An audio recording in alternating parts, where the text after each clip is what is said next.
discharge cargo. Start cargo pump.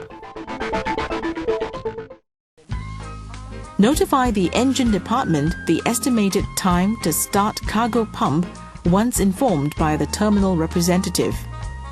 The following lineup must be reconfirmed before starting cargo pump.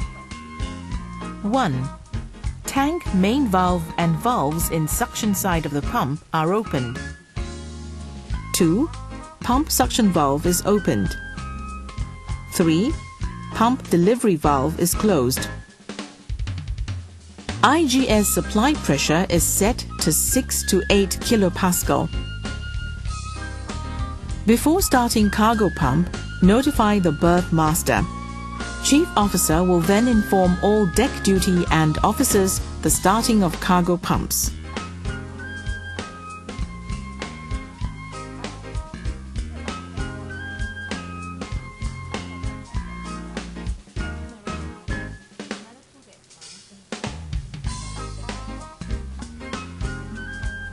After the cargo pump has started and the revolution was set to the minimum controllable range, confirm that the pump can be controlled from the CCR. Confirm pump delivery pressure is about 0.4 to 0.5 megapascal with the pump delivery valve closed.